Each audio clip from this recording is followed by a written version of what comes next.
Assalamualaikum warahmatullahi wabarakatuh.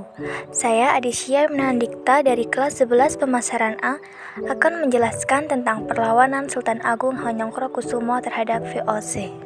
Sultan Agung Hanyokrokusumo adalah Raja Kesultanan Mataram yang memerintah pada tahun 1613 sampai 1645. Nama aslinya adalah Raden Mas Jatmika atau terkenal pula dengan sebutan Raden Mas Rangsang. Sultan Agung merupakan putra dari pasangan Prabu Hanyokroowati dan Ratu Mas Adidiah Banowati. Sultan Agung naik tahta pada tahun 1613 dalam usia 20 tahun. Sultan Agung dikenal sebagai salah satu raja yang berhasil membawa kerajaan Mataram Islam mencapai puncak kejayaan pada 1627. Tepatnya setelah 14 tahun Sultan Agung memimpin kerajaan Mataram Islam. Pada masa pemerintahan Sultan Agung, daerah pesisir seperti Surabaya dan Madura berhasil ditaklukkan. Pada kurun waktu 1613 sampai 1645, wilayah kekuasaan Mataram Islam meliputi Jawa Tengah, Jawa Timur, dan sebagian Jawa Barat. Kehadiran Sultan Agung sebagai penguasa tertinggi membawa kerajaan Mataram Islam kepada peradaban kebudayaan pada tingkat yang lebih tinggi. Sultan Agung memiliki berbagai keahlian baik dalam bidang militer, politik, ekonomi, sosial, dan budaya yang menjadikan peradaban kerajaan Mataram pada tingkat yang lebih tinggi. Sultan Agung merupakan penguasa lokal pertama yang secara besar-besaran melakukan perlawanan dengan Belanda, yang kala itu hadir lewat kongsi dagang VOC. Perlawanan Sultan Agung terhadap VOC di Batavia dilakukan pada tahun 1628 dan 1629. Perlawanan tersebut disebabkan karena Sultan Agung menyadari bahwa kehadiran VOC di Batavia dapat membahayakan hegemoni kekuasaan Mataram Islam di Pulau Jawa. Kekuasaan Mataram Islam pada waktu itu meliputi hampir seluruh Jawa, dari Pasuruan sampai Cirebon. Sementara itu, VOC telah menguasai beberapa wilayah seperti di Batavia.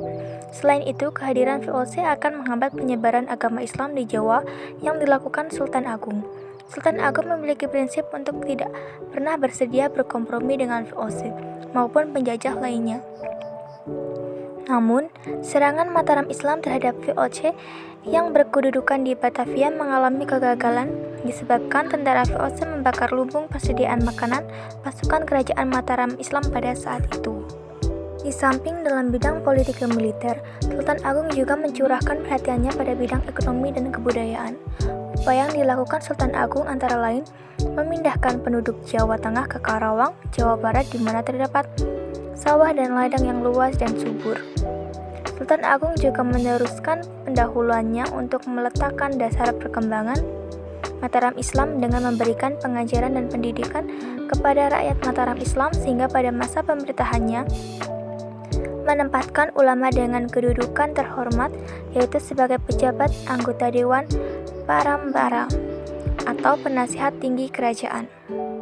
Di samping itu, dalam struktur pemerintahan kerajaan didirikan lembaga Mahkamah Agama Islam dan gelar raja-raja di Mataram Islam meliputi Raja Pandita, artinya di samping sebagai penguasa, raja juga sebagai kepala pemerintahan dan kepala agama Islam. Selain itu, Sultan Agung juga berusaha menyesuaikan unsur-unsur kebudayaan Indonesia asli dengan Hindu dan Islam. Misalnya, grebek disesuaikan dengan Hari Raya Idul Fitri dan kelahiran Nabi Muhammad SAW, yang saat ini dikenal sebagai grebek puasa dan grebek maulud. Selain itu, Sultan Agung juga mengenalkan penanggalan Tahun Saka dan Kitab Filsafat Sastra Gending. Adapun keberhasilan Sultan Agung dalam bidang kebudayaan yaitu dapat mengubah perhitungan peredaran matahari ke perhitungan peredaran bulan, sehingga dianggap telah menuliskan tinta emas pada masa pemerintahannya.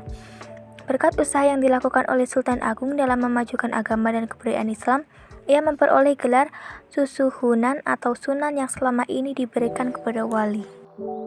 Di lingkungan Keraton Mataram Islam, Sultan Agung menetapkan pemakaian bahasa Bagongan yang harus dipakai oleh para bangsawan dan pejabat demi untuk menghilangkan kesenjangan satu sama lain. Kebijakan ini diharapkan dapat terciptanya rasa persatuan di antara penghuni istana. Menjelang tahun 1645, Sultan Agung merasa ajalnya sudah dekat. Dia membangun astana Imogiri sebagai pusat pemakaman keluarga raja-raja. Kesultanan Mataram mulai dari dirinya. Sultan juga menuliskan serat sastra Gending sebagai tuntutan hidup Trah Mataram. Sesuai dengan wasiatnya, Sultan Agung yang meninggal dunia tahun 1645 digantikan oleh putranya yang bernama Raden Mas Sayyidin sebagai Raja Mataram.